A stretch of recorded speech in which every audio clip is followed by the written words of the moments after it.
میرے چچا کی صرف ایک ہی بیٹی تھی، تو گھر والوں نے جائیداد کی لالچ میں میری شادی اس سے کرا دی۔ اور جب میری پہلی بیٹی ہوئی تو گھر والوں نے میری بیوی کے خلاف میرے کان بھرنے شروع کر دیے۔ اور کچھ سالوں بعد چچا کی وفات کے بعد میں نے تنگ آ کر بیوی کو گھر سے نکال دیا، اور اس کے جانے کے بعد کوئی بھی میری بیٹی کا خیال نہ رکھتا، اور خود بیر سے کھانا کھا کر آتا۔ اور ایک دن میں کام سے گھر لوٹا تو اماں میری بیٹی کو بری طرح سے مار رہی تھی کہ گند ہمارے پاس پھینک گئی ہے۔ تو میں نے بیٹی اٹھائی اور سیدھا بیوی کے پاس گیا تو میرے اوپر آسمان ٹوٹ پڑا۔ وہاں پر اماں، میں شازیہ سے شادی بالکل بھی نہیں کروں گا، وہ میری پسند نہیں ہے، میں صرف بشریٰ سے شادی کرنا چاہتا ہوں۔ میں کب سے اماں کی منتیں کیے جا رہا تھا، مگر میری کسی بھی منت کا کوئی اثر نہیں ہو رہا تھا۔ وہ سر جھکائے کپڑے سینے میں ایسے مصروف تھی جیسے اس سے بڑھ کر کوئی ضروری کام ان کی زندگی میں نہ ہو۔ مجھے غصہ آنے لگا۔ میں نے کھڑے ہو کر غصے سے ٹھوکر ماری اور سلائی مشین کو دھکا دیا۔ اماں نے گھور کر مجھے دیکھا اور کہنے لگی، دفع ہو جاؤ یہاں سے اور مجھے کام کرنے دے۔ جو بھی کر رہے ہیں تمہارے بھلے کے لیے ہی کر رہے ہیں۔ ماں باپ سے بڑھ کر اچھا اولاد کے لیے کوئی بھی نہیں سوچتا۔ تم ابھی جذباتی ہو رہے ہو، ٹھنڈے دماغ سے سوچو گے تو تمہیں بھی ہمارا فیصلہ بہتر ہی لگے گا۔ آپ جاؤ اور مجھے کام کرنے دو۔ آخر من نے مجھے ہی جھڑک دیا۔ میں بھی بس پیر پھٹکتے ہوئے وہاں سے چلا آیا، کیونکہ جانتا تھا بھینس کے آگے بین بجانے کا کوئی فائدہ نہیں۔ میں کچھ بھی کہہ لیتا، اماں میری کوئی بات نہیں ماننے والی تھی۔ ابا پہلے ہی سارا اختیار اماں کو سونپ چکے تھے، اس لیے ابا سے بھی بات کرنا بیکار تھا۔ رہ رہ کر مجھے غصہ آ رہا تھا۔ چچا کو کوئی بیٹا نہیں تھا۔ شادی کے سالوں بعد بمشکل ایک بیٹی ہوئی تھی، شازیہ۔ کاش وہ بھی نہ ہوئی ہوتی۔ اگر وہ وہاں نہ ہوتی تو کون سی دنیا داری میں کمی آ جانی تھی۔ میں بس یہی سوچتا جا رہا تھا۔ میں نے بہت کوشش کی کہ اماں ابا میرا کہاں مان جائیں۔ میں نے کئی بار ان کے آگے ہاتھ جوڑے کہ وہ میری شادی شازیہ سے نہ کریں، مگر میری ایک نہ چلی۔ گھر کے سب لوگ اپنے فیصلے پر ڈٹے رہے۔ میں لاچار سا ان کے سامنے کھڑا ہو گیا۔ اماں کا کہنا تھا کہ شازیہ چچا کی اکلوتی بیٹی ہے اور اسے شادی ہمارے حق میں بہتر رہے گی۔ میں جانتا تھا کہ وہ جائیداد کے لالچ میں ایسا کہہ رہی ہیں، مگر ان کے آگے میری ایک نہ چلی۔ میں نے بشریٰ کے بارے میں سوچا تو دل اندر سے بھر آیا، مگر کچھ کر نہ سکا۔ دن گزرتے گئے اور میری شادی شازیہ سے ہو گئی۔ دل میں خالی پن تھا۔ شادی کے دن بھی میرے چہرے پر وہ خوشی نہ تھی جو کسی دولہے کے چہرے پر ہوتی ہے، مگر میں نے سب کچھ قسمت پر چھوڑ دیا۔ شازیہ جب پہلی بار میرے سامنے آئی تو وہ سادہ سفید لباس میں تھی۔ چہرے پر شرم تھی اور آنکھوں میں خوف۔ اس کی آنکھوں میں نرمی تھی۔ شادی کے بعد کے دنوں میں نے خود کو سمجھانے کی کوشش کی۔ میں نے اس کے ساتھ اچھا برتاؤ کیا۔ وہ معصوم تھی، نادان تھی، دنیا کی چالاکیوں سے واقف نہیں تھی۔ اسے شوہر کو قابو کرنا نہیں آتا تھا۔ میں نے چاہا کہ میں بھی اس کے ساتھ مانوس ہو جاؤں۔ میں نے اس کے ساتھ وقت گزارنا شروع کیا۔ وہ میری پسند کا کھانا بناتی، میرا خیال رکھتی۔ میں نے محسوس کیا کہ وہ دل سے چاہتی ہے کہ میں خوش رہوں۔ شروع کے دن اچھے گزرے۔ مجھے وہ پیاری لگتی تھی، اس کی باتوں میں معصومیت تھی، مگر وقت کے ساتھ جانے کیوں میرے دل میں ایک عجیب سی بے چینی بڑھنے لگی۔ اس کی سادگی جو پہلے اچھی لگتی تھی اب چبھنے لگی۔ وہ ہر بات میں مجھ سے اجازت لیتی، ہر فیصلہ مجھ پر چھوڑ دیتی۔ اس کا یہ نرم مزاج اب مجھے کمزوری لگنے لگا۔ میں چاہتا تھا کہ وہ کبھی کبھی اپنی بات منوائے، مگر وہ تو جیسے بس میرا کہا ماننے کے لیے پیدا ہوئی تھی۔ اس کا ناز، نخرے نہ دکھانا، ضد نہ کرنا اور لاڈ نہ اٹھانا، یہ شاید اس کی سب سے بڑی غلطی بن گیا تھا۔ میں محسوس کرنے لگا کہ اس میں سے بیزار ہو رہا ہوں۔ وہ جب میرے پاس آتی تو مجھے الجھن ہونے لگتی۔ میں اس کے سوالوں کے جواب مختصر دینے لگا، کبھی کبھی تو بغیر بات کیے ہی کمرے سے نکل جاتا۔ وہ حیران رہ جاتی مگر کچھ کہتی نہیں۔ اس کے اندر کا سکون اب میرے اندر کی بے قراری کو بڑھانے لگا۔ گھر والے بھی اس کے خلاف باتیں کرنے لگے۔ اماں کہتی کہ یہ لڑکی نیک ضرور ہے مگر بالکل بیکار ہے، نہ بولتی ہے نہ کچھ سمجھتی ہے۔ بہنیں کہتی کہ شازیہ تو گونگی لگتی ہے، اور میں خاموشی سے ان کی باتیں سنتا رہتا۔ رفتہ رفتہ میری خاموشی نے سب کو یہ یقین دلا دیا کہ میں بھی اس کے خلاف ہوں۔ ایک دن ہمارے گھر کال آئی کہ چچا جان کی طبیعت بہت زیادہ خراب ہے اور ہمیں فوراً پہنچنا ہے۔ شازیہ یہ بات سن کر رونے لگی تو میں نے اسے گلے لگا کر تسلی دی۔ اس وقت میں اس کے لیے دل میں نرمی محسوس کر رہا تھا۔ فوراً اسے تیار ہونے کے لیے کہا اور ہم چچا کے گھر پہنچ گئے، لیکن ہمارے پہنچنے سے پہلے ہی چچا جان خالے کے حقیقی سے جا ملے۔ شازیہ دھاڑے مار کر رونے لگی۔ میں اس وقت دل سے اس کے دکھ کو محسوس کر رہا تھا، مگر اس کے لیے کچھ کر نہیں سکتا تھا۔ کئی دن اسے صدمے سے باہر آنے میں لگ گئے، مگر دھیرے دھیرے وہ نارمل زندگی کی طرف لوٹ آئی تھی۔ چچا کے ختم ہو گئے تو گھر کو کرائے پر چڑھا کر وہ واپس ہمارے پاس آ کر رہنے لگی تھی۔ میں بھی جتنی ہو سکتا تھا اس کے دل جوئی کرنے کی کوشش کرتا تھا تاکہ وہ چچا جان کو کم یاد کرے اور کم دکھی ہو۔ چچا کے مرنے کے بعد جب جائیداد کے کاغذات ہمارے گھر پہنچی تو اماں کے چہرے پر خوشی دیکھنے کے لائق تھی۔ وہ ہر روز کاغذوں کا ذکر کرتی تھی، کہتی کہ شازیہ اب ہماری اپنی ہے، اب وہ زمین بھی ہماری ہوگی۔ میں سب سنتا رہتا۔ اب مجھے اس بات کا اندازہ اچھے طریقے سے ہو گیا تھا کہ اماں نے کیوں زبردستی میری شادی شازیہ سے کروائی تھی۔ وہ صرف اور صرف شازیہ کی جائیداد کے پیچھے تھی، جو اکلوتی ہونے کی وجہ سے اس کے حصے میں آنے والی تھی۔ اماں جانتی تھی کہ چچا زیادہ دن نہیں رہ سکیں گے کیونکہ وہ بے حد بیمار تھے، اس لیے اماں نے میٹھی میٹھی باتوں سے چچا کو بھی اپنے جال میں پھنسا لیا تھا اور انہیں یقین دلایا تھا کہ وہ شازیہ کا بہت زیادہ خیال رکھے گی اور اسے اپنی بیٹی بنا لے گی۔ چچا کے مرنے کے بعد اماں کا مقصد پورا ہونے کے قریب تھا۔ اماں نے اب کوشش شروع کر دی کہ شازیہ کی جائیداد میرے نام لگ جائے، مگر پتہ چلا کہ شازیہ کے چچا نے وصیت میں لکھا تھا کہ شازیہ اپنی جائیداد 25 سال کی عمر سے پہلے کسی کے نام نہیں کر سکتی۔ یہ سن کر اماں کے چہرے کا رنگ اڑ گیا، ان کے سارے ارمانوں پر جیسے پانی پھر گیا۔ وہ مایوس ہو کر بولی کہ اب اس کے 25 سال ہونے میں ابھی 5 سال باقی ہیں۔ اس دن سے اماں کا رویہ اس کے ساتھ بدل گیا۔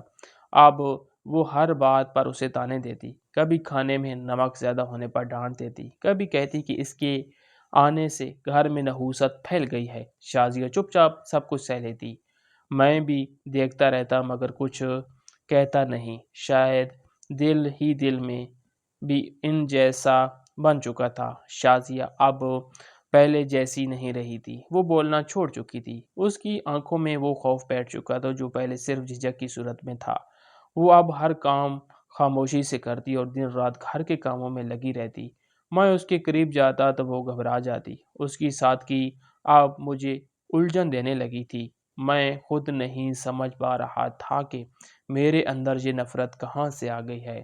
شاید گھر والوں کی باتوں نے میرے دل میں زہر گھول دیا تھا۔ میں اب اسے دیکھتا تو بس ایک بوجھ محسوس کرتا۔ اس کی خاموشی مجھے اذیت دینے لگی تھی۔ وہ جب بولتی تو لگتا جیسے مجھ پر کوئی الزام لگا رہی ہو، حالانکہ وہ تو صرف اپنی بات کر رہی ہوتی۔ گھر والوں نے اسے مزید تنگ کرنا شروع کر دیا، کبھی اس کے کپڑے چھپا دیتے، کبھی کھانا دیر سے دیتے۔ اماں اس کے سامنے کہتی کہ یہ زمین نام کر دے تو ہم اس کے صدقے وارث جائیں۔ شازیہ سب کچھ سنتی رہی مگر اس نے ایک لفظ نہیں کہا۔ تھوڑے عرصے بعد ہمارے ہاں ایک بیٹی پیدا ہو گئی اور بیٹی پیدا ہونے کے بعد تو اماں نے جیسے اس کے ساتھ ایک نئی دشمنی نکال لی تھی۔ بات بات پر اسے تانے دیتی تھی کہ تم نے ایک بیٹی پیدا کی ہے، کاش تم نے بیٹا پیدا کیا ہوتا جو سہارا ہوتا۔ تم نے بھی اپنی طرح ایک بیٹی پیدا کر دی جو کل کو میرے بیٹے کا سر جھکائے گی۔ شازیہ کے چہرے پر اماں کی باتیں سن کر اذیت صاف ظاہر ہوتی تھی، مگر اس نے اپنی چپ نہیں توڑی تھی۔ میں کبھی کبھی اسے دیکھتا تو دل میں ہلکا سا احساس ہوتا کہ وہ بے قصور ہے، مگر اگلے ہی لمحے اماں کی باتیں ذہن میں گونجنے لگتی کہ یہ سب اسی کے نصیب کا قصہ ہے۔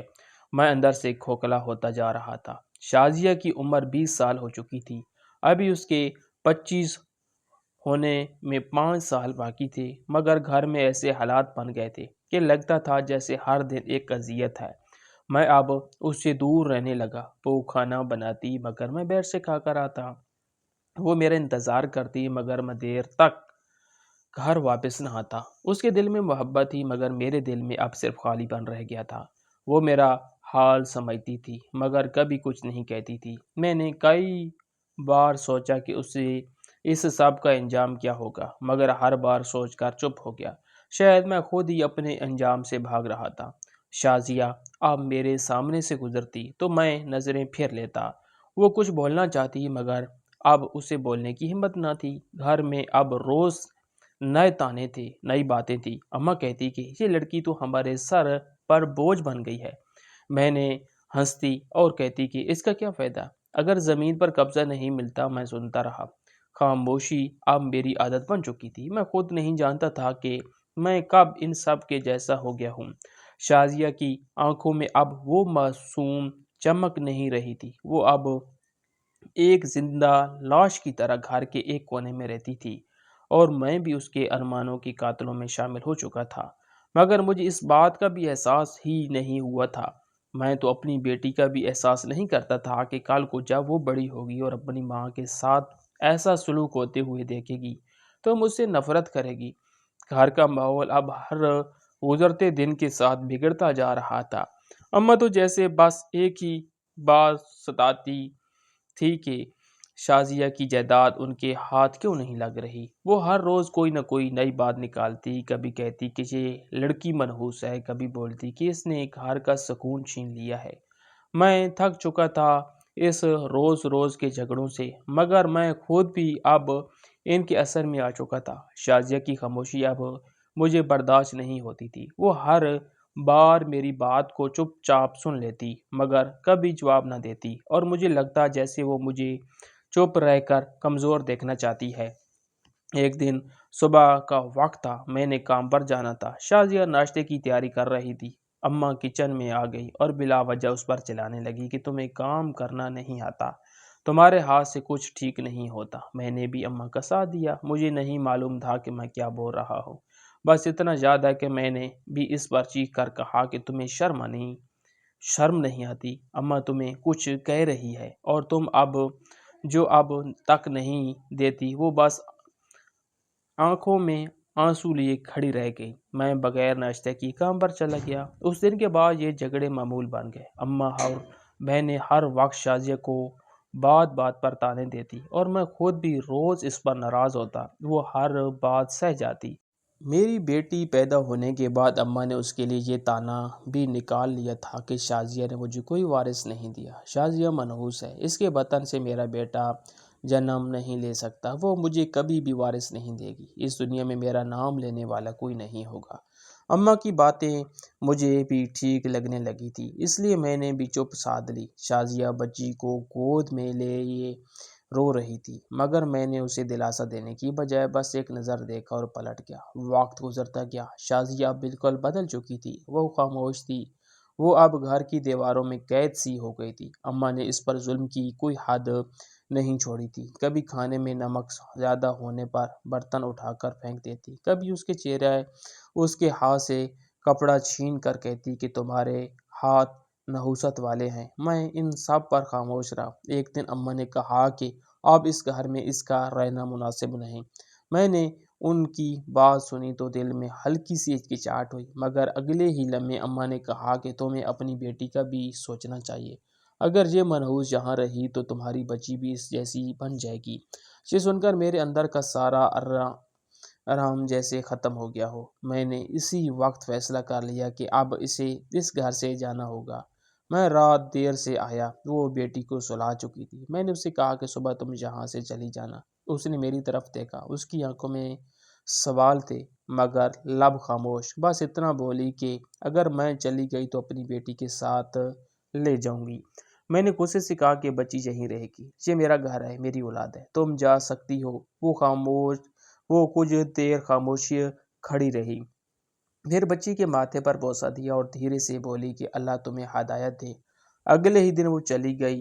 بے شک وہ خود گئی تھی لیکن اسے ہمارے رویے نے یہاں سے نکل جانے پر مجبور کیا تھا۔ ایک طرح سے ہم نے ہی اسے گھر سے نکالا تھا۔ اس کے جانے کے بعد اماں اور بہنوں کے چہروں پر سکون سا تھا۔ انہیں لگا کہ اب ان کی زندگی آسان ہو جائے گی، مگر میں اندر سے خالی ہو گیا تھا۔ گھر کا سکون جیسے کسی نے چھین لیا تھا۔ میں صبح کام پر جاتا اور رات کے گئے واپس آتا۔ میری بیٹی اب میری ذمہ داری تھی، مگر میں اس کے لیے کچھ نہ کر سکا۔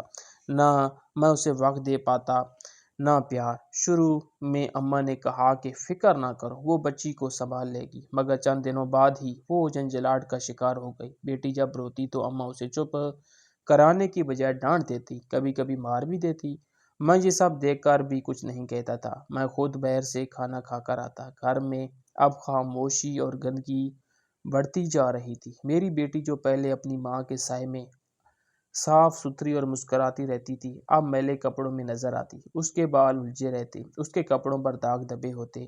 وہ اکثر اماں کے ڈانٹنے سے سہمی رہتی۔ میں کام سے واپس آتا تو وہ ایک کونے میں بیٹھی اپنی ماں کی کوئی پرانی چیز ہاتھ میں لیے سو رہی ہوتی۔ کبھی اس کی گڑیا کے کپڑے پھٹے ہوتے، کبھی اس کے منہ پر آنسو کے نشان۔ میں دیکھتا، مگر دل کے اندر وہ احساس پیدا ہی نہیں ہوتا تھا جو ایک باپ کے دل میں ہونا چاہیے۔ ایک دن میں حسب معمول شام کو کام سے واپس آیا۔ گھر میں شور تھا۔ دروازہ کھول کر اندر آیا تو میری آنکھوں کے سامنے منظر نہ مجھے ہلا کر رکھ دیا۔ اماں میری بیٹی کو پوری طرح سے مار رہی تھی۔ وہ رو رہی تھی۔ اس کے ہاتھ میں شازیہ کی ایک تصویر تھی جسے دیکھ کر وہ بار بار ماں کے پاس جانے کی ضد کر رہی تھی۔ اماں چیخ چیخ کر کہہ رہی تھی کہ یہ گند ہمارے پاس پھینک گئی ہے۔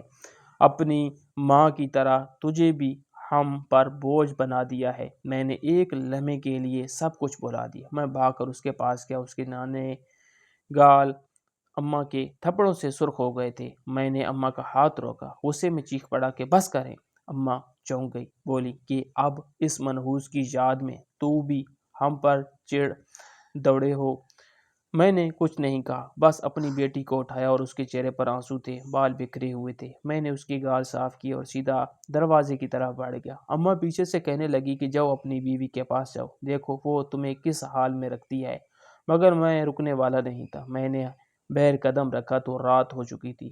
بیٹی میری گود میں تھی، وہ میرے سینے سے لگی رو رہی تھی۔ میں خاموش تھا، بس اتنا سوچ رہا تھا کہ میں نے آخر کیا کھو دیا ہے۔ میں سیدھا شازیہ کے گھر پہنچا، دروازے پر دستک دی، اندر سے دروازہ کھولا۔ شازیہ نے مجھے دیکھا، وہ پہلے جیسی نہیں رہی تھی، چہرہ مرجھایا ہوا، آنکھوں کے گرد ہلکے، مگر جیسے ہی اس نے اپنی بیٹی کو میری گود میں دیکھا وہ دوڑ کر آگے بڑھی، بیٹی کو اپنی باہوں میں لیا۔ اس کی آنسو رکنے کا نام نہیں لے رہے تھے۔ میں بس کھڑا دیکھتا رہا، میری زبان گنگ تھی۔ اسی لمحے مجھے لگا جیسے میرے اوپر آسمان ٹوٹ پڑا ہو۔ شازیہ نے ایک لفظ نہیں کہا، وہ بس اپنی بیٹی کو سینے سے لگائے روتی رہی۔ میں نے چاہا کہ کچھ کہوں مگر بول نہ سکا۔ میری زبان جیسے بوجھل ہو گئی تھی۔ میرے دل میں ایک چبھن تھی، ایک احساس جرم، ایک ندامت۔ میں چاہ کر بھی خود کو معاف نہیں کر پا رہا تھا۔ میں جان گیا تھا کہ میں نے اپنی بیوی سے زیادہ اپنی بیٹی کے دل کو زخمی کیا ہے۔ میں گھر واپس آیا تو گھر کا سکون مر چکا تھا۔ اماں خاموش تھی، بہنیں مجھ سے نظریں چرا رہی تھی۔ میں نے کمرے میں جا کر دروازہ بند کر لیا۔ اندر ایک ایسی خاموشی تھی جو چیخوں سے زیادہ خوفناک تھی۔ میں جان چکا تھا کہ شازیہ کو نکال کر میں نے صرف ایک بیوی نہیں کھوئی بلکہ اپنا ضمیر بھی کھو دیا ہے۔ میری بیٹی اب اپنی ماں کے پاس ہے اور میں تنہا ہوں۔ نہ ماں کی دعائیں باقی رہی، نہ بیوی کی محبت۔ اب بس پچھتاوا ہے جو ہر رات مجھے جگا دیتا ہے۔ لالچ انسان کو اندھا کر دیتی ہے، اور جب انسان دنیاوی فائدے کے لیے رشتوں کو قربان کر دیتا ہے تو آخرکار خالی ہاتھ ہی رہ جاتا ہے۔ دولت، جائیداد اور دنیا کی چمک دھمک وقتی ہوتی ہے، لیکن ایک سچے رشتے کا احساس اور محبت ہمیشہ دل میں زندہ رہتی ہے۔ اس کہانی میں دکھایا گیا کہ کس طرح لالچ اور دوسروں کی باتوں میں آ کر ایک شخص نے اپنی بیوی کو کھو دیا۔ جس عورت نے اپنا گھر بچانے کے لیے ہر دکھ برداشت کیا، آخرکار وہی عورت اپنی بیٹی کے لیے لوٹ آئی۔ وہ چاہتی تھی کہ اس کی بیٹی ماں باپ دونوں کے سائے میں پل بڑھ سکے۔ شازیہ نے ماضی کی تلخیوں کے باوجود اپنے شوہر کے دروازے پر دستک دی، کیونکہ ماں کا دل اپنی اولاد کے بغیر سکون نہیں پاتا۔ اس کہانی کا اخلاقی سبق یہی ہے کہ دولت کے لالچ میں انسان اگر محبت، عزت اور خلوص کو قربان کر دے تو آخر میں پچھتاوے کے سوا کچھ باقی نہیں رہتا۔ رشتوں کی بنیاد ہمیشہ اعتماد اور قربانی پر ہونی چاہیے، نہ کہ لالچ اور ضد پر۔